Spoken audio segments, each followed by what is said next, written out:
केंद्र सरकारने महिला आरक्षणच्या नावाखाली मतदारसंघ पुनर्रचना संविधान दुरुस्ती विधेयक सादर केले होते, परंतु त्यात अपयश आल्याने ते मंजूर होऊ शकले नाही.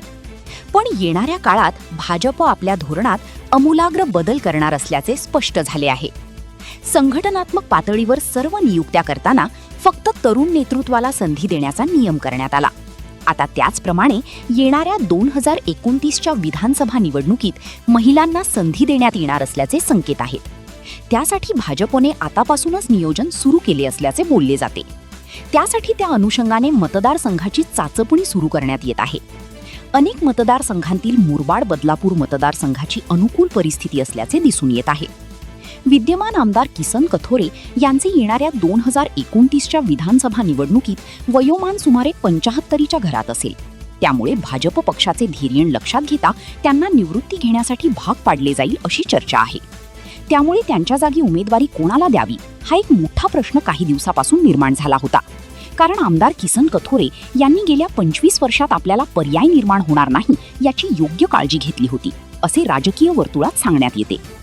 परंतु नुकत्याच झालेल्या नगरपालिका निवडणुकीत शिवसेनेच्या बालेकिल्ल्याला खिंडार पाडून थेट नगराध्यक्ष झालेल्या सुशिक्षित नगराध्यक्ष रुचिरा घोरपडे यांची स्वच्छ प्रतिमा, त्यांचे आगरी समाजातील असणे तसेच उत्तम वक्तृत्व या जमेच्या बाजू तर आहेतच, तसेच त्या मूळ भाजपच्या आहेत. त्यामुळे संघाच्या पसंतीला उतरले आहेत. तसेच कमी कालावधीत त्यांनी मुख्यमंत्री देवेंद्र फडणवीस यांचा विश्वास संपादन केल्याचे दिसून येते. नुकतीच त्यांची महाराष्ट्र राज्याच्या नगराध्यक्ष महासंघाच्या अध्यक्षपदी बिनविरोध निवड झाली. त्यामुळे त्यांच्या राजकीय उंचीत जाणीवपूर्वक भर टाळण्यात आली आहे. माजी केंद्रीय राज्यमंत्री कपिल पाटील आणि आमदार किसन कथोरे यांच्या राजकीय वैमनस्यातून आमदारकीची उमेदवारी विद्यमान नगराध्यक्ष रुचिता घोरपडे यांना दिल्यास भाजपला पक्षांतर्गत संघर्ष टाळता येईल. एकूणच येणाऱ्या काळात नगराध्यक्ष रुचिता घोरपडे आपली प्रतिमा कशी उंचावी यासाठी काय प्रयत्न करणार हे पाहणे महत्त्वाचे ठरेल. कमीत कमी वादात पडून स्वच्छ आणि पारदर्शक कारभार करताना आपली कार्यक्षमता सिद्ध करणे यात त्यांचा कस लागणार आहे. त्याचवेळी भाजपच्या सर्व गोट सांभाळून एक सर्वसमावेशक प्रतिमा निर्माण करण्यासाठी त्यांना प्राधान्य देणे आवश्यक असल्याचे वरिष्ठ पातळीवर सांगण्यात येत आहे.